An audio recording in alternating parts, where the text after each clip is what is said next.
नमस्कार, स्वागत है आप सभी का द फैक्ट इंडिया पर और मैं हूं आपके साथ पूजा जादौन।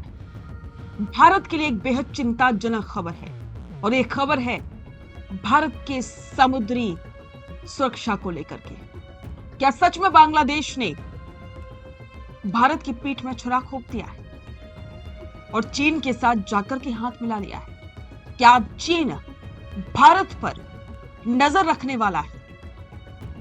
तो आज इस रिपोर्ट में जानिए कि जो मंगला पोर्ट को लेकर के विवाद चल रहा था, वो मंगला पोर्ट अब भारत के हाथ से फिसल चुका है और बांग्लादेश ने इसे अब चीन को सौंप दिया है। तो चलिए आपको बताते हैं कि इससे भारत की सुरक्षा पर क्या असर होगा और इसके अलावा भारत और बांग्लादेश के रिश्तों पर इसका क्या असर देखने को मिलेगा।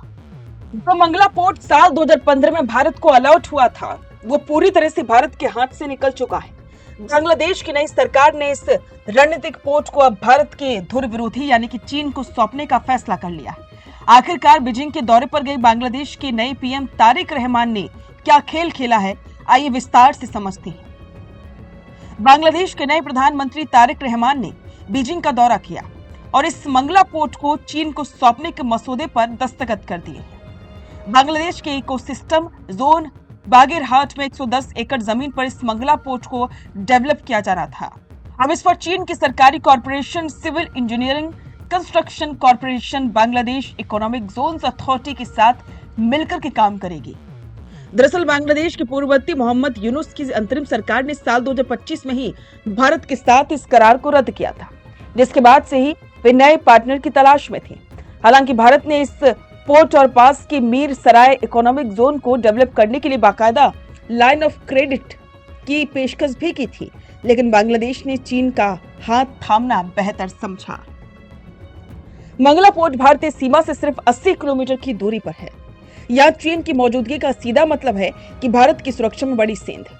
आशंका है कि चीन इस पोर्ट की आड़ में यहाँ अपना जासूसी सर्विलांस सिस्टम खड़ा कर देगा, जिससे भारत की हर सैन्य और व्यापारिक गतिविधि पर उसकी नजर रहेगी।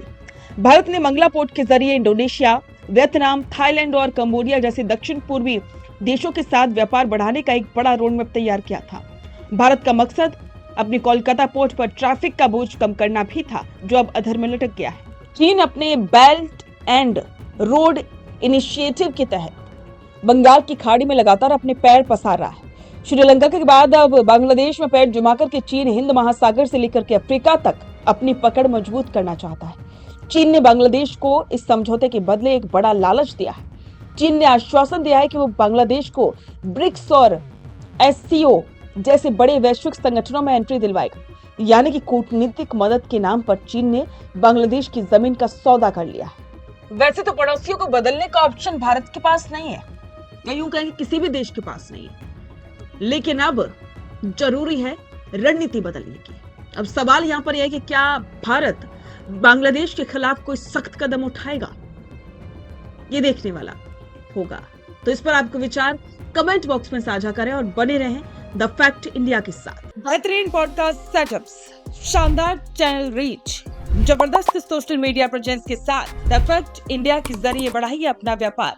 न्यूज वीडियोस में एलबेंट हो या फिर हर न्यूज की शुरुआत में हो आपके एड्स, फेसबुक पर आपके बिजनेस प्रमोशन वीडियोस और ग्राफिक्स हो या फिर इंस्टाग्राम पर कोलैबोरेशंस के साथ रील्स, सब कुछ मिलेगा आपको द फैक्ट इंडिया पर। तो आज ही डीएम करें इंस्टाग्राम पर, व्हाट्सएप के नंबरों पर मैसेज करें और अपने व्यापार को दें ऑर्गेनिक प्रमोशंस की ताकत, सिर्फ द फैक्ट इंडिया न्यूज के साथ।